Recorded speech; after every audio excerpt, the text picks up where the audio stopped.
Hi, I'm astrologer and psychic Victoria Bearden, and today I'm going to tell you how to read the Celtic Cross in the Tarot.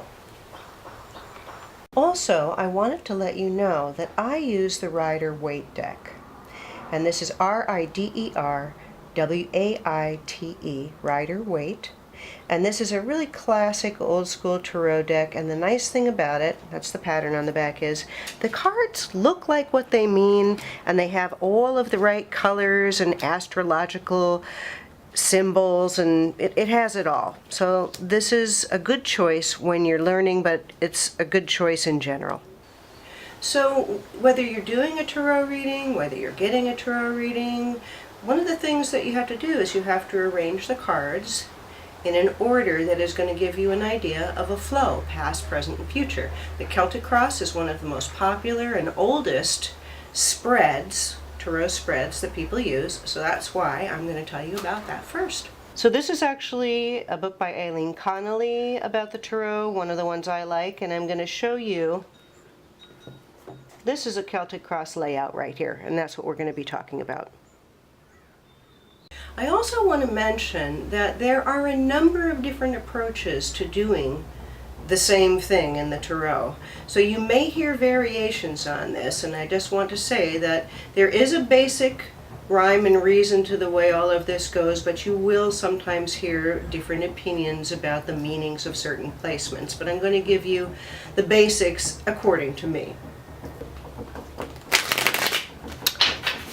Before you do a reading, one of the things that you have to do is to shuffle the cards. And I don't think there's a right or wrong way to do this. You'll hear different opinions about that.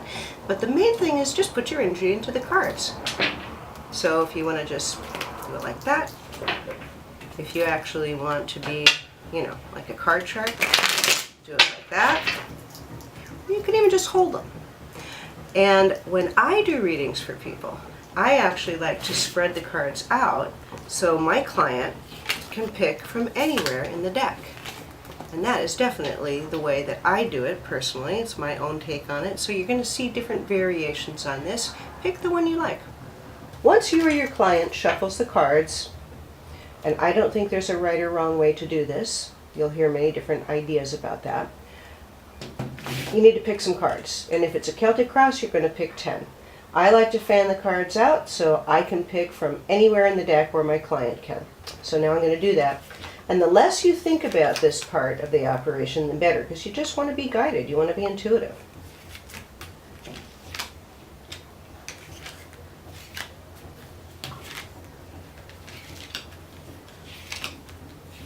So there, I have 10 cards now. I'm going to fold up the rest of them. I always start from the top of the deck when I'm laying out the Celtic Cross. Some people start from the bottom. I'm going to leave that up to you. The first card has to do with the question or the issue. It's what's going on and what you're asking about and some things that we need to understand about it. The second card in the Celtic Cross has to do with influences around right now that are pushing and pulling things one way or the other that we need to understand. The third card in the Celtic Cross has to do with underlying issues, and this could be things from the past, things that we're thinking about, that we, are actually affecting the situation. This is an important position. The fourth card, recent past events and their bearing on this situation. The fifth card is the potential future or the overview of the entire reading. So it isn't necessarily going to unfold, but it's certainly something that we need to understand, and I'll get back to this one. The sixth card is the very near future and what is likely going to occur. The seventh card is your attitude as we watch the future unfold and how it's going to affect things.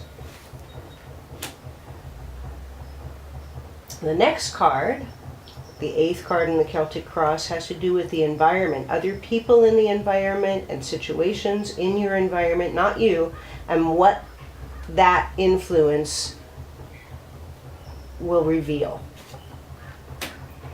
The ninth card is the House of Hopes and Fears. If it's a negative card, it's something that you need to get rid of in terms of your own fears about things. If it's a positive card, it's something that you're capable of that you really need to embrace. It's going to help you. And the final card is the ultimate outcome of your question. So now we're talking about this reading again, the Celtic Cross, and so I'm going to actually do a reading. And picking the question is important. I always ask my clients to think of their question very clearly in their own mind and not to tell me. That's my personal bias because I don't want to know what the question is. I just want to be psychic. So once that person picks their question, and this is, I'm obviously doing a reading for someone else. If I was doing it for myself, it would be a whole different operation in some ways. We got to pick those cards. So I would have them pick the cards, but now I'm going to pick them because I don't have anyone here with me.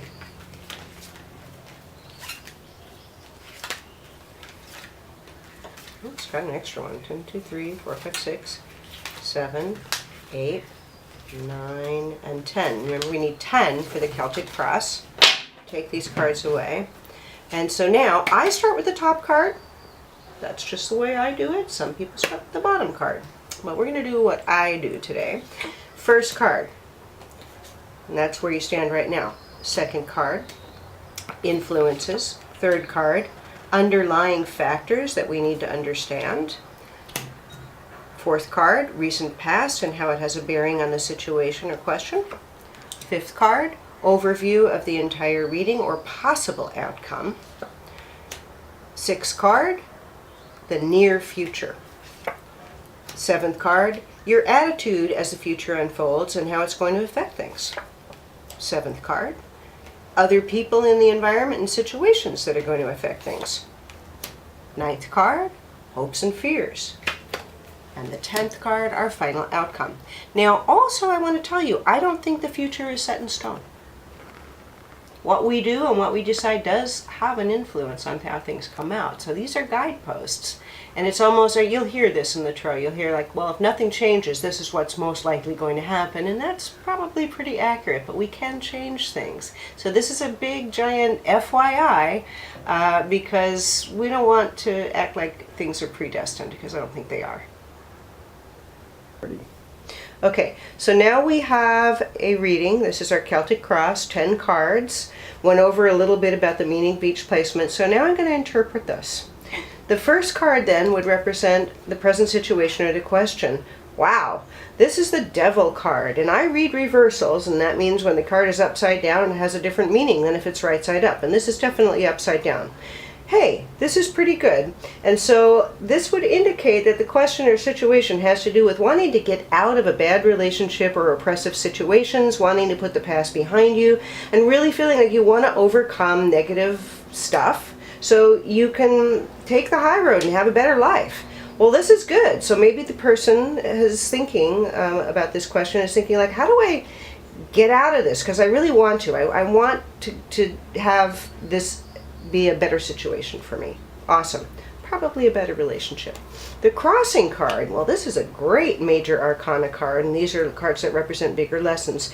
The Strength card coming in as our influence card says, wow, you totally have the ability, client, to overcome your own, maybe misplaced impulses, your own animal nature, and really, really manifest something fantastic here that represents your higher truth, your passion, and something that's really going to make you happy. It's an 8. It's a great card. This is wonderful. Okay, this is all good news, and if these 2 cards were the entire reading, I'd be completely happy with that, because it means the darkness is going to be dispelled and you're going to manifest something that's a lot better in your life, and you're going to feel much better about it. Underneath it all, we have the 8 of Coins reversed, and this means, as far as like underlying influences that are affecting this, you've been trying to do something that just isn't working, and you need to let it go. That's what it means. And maybe sometimes realizing that sometimes we put effort into situations and people that just, it's not the right, path. So it's no fault, no foul. You just let it go.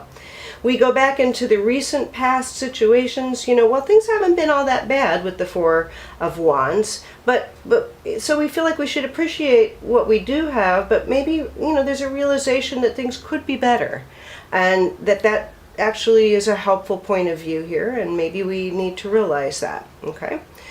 overview of the entire reading. Now, really, this is an interesting card. It's a court card, so it represents a person involved in the situation. The Queen of Cups reversed, well, she is not someone, she's an adult female, most likely. She is not someone that we really want to give a lot of power in this situation, because this says she's manipulative, she's emotionally unbalanced, and she might be very attractive to us, but I would be real careful with this lady. Okay, so she could still have an influence on things out into the future of this situation, and maybe she is part of this relationship issue that we're looking at right now. We look into the very near future and we get another queen. Okay, so we have another female entering the picture, and this could be somebody, she's the Queen of Pentacles, who is a lot more worthwhile because she's grounded, she's physical, she's sensual, she knows what she's doing, she's confident, probably has dark hair and dark eyes. So this gal here, and we're looking at the near future, she's going to have an influence on things, and she looks like a better choice than this gal up here. We then go beyond this and we look at your attitudes, client, the person that we're reading for, and how it might have an effect on things. And we get the Empress reversed. Well, the Empress is the goddess of love and beauty, but when she's reversed, I'm going to just kind of make a leap of faith here, and I would say that the client's own attitudes about love and romance might be the problem here. So I would say maybe having a clearer expectation of what you really want in your life in terms of a relationship is going to be a really big factor here. And to understand, what you're really open for and what you're really up for in terms of relationship, love, and romance. Because if you don't know what you want, how are you going to get it? We look at situations, people, in the environment in the near future, and wow, we have a little bit of an issue here as the future unfolds, because the Six of Cups reversed could indicate that because of our nostalgic connections to people that we have feelings for, we might let them take advantage of us. Ooh, that might not be so good. That doesn't have to happen, but it certainly might be something that we need to look at as things unfold. The hopes and fears, well, now we get the Four of Swords, and that might be the client being afraid that nothing's going to happen at all, or we're just going to be on hold, and maybe on the other side of the coin, it might mean that maybe it would be good to take a break. And there might be, part of the client's consciousness saying, like, maybe I just need to kind of go off and do my own thing for a while and not even worry about this. And that might be true. Finally, the end result here of this particular tarot reading is a great card, but it's reversed. It's the Ace of Wands. And when it's reversed, we get delays or false starts. It's a great thing, but why isn't it happening now? Well, maybe we might need to kind of adapt our own desires and change the direction of our pathway a little bit. So this is a bit of a complicated reading, great outcome, but a snag, something that really may not develop right away, a potential that is sort of, we're missing the boat here with this one, and we might need to do another reading to find out why. The cards are just a tool, and yet they do mean what they mean. They have meanings that are classic meanings. But really, the reader and the client, it's our intuitive, psychic energy that we're looking at in any reading. And once again, the future is not set in stone. So our attitudes and our ideas and our own point of view, once we actually see a reading, it might shift. And that could change everything.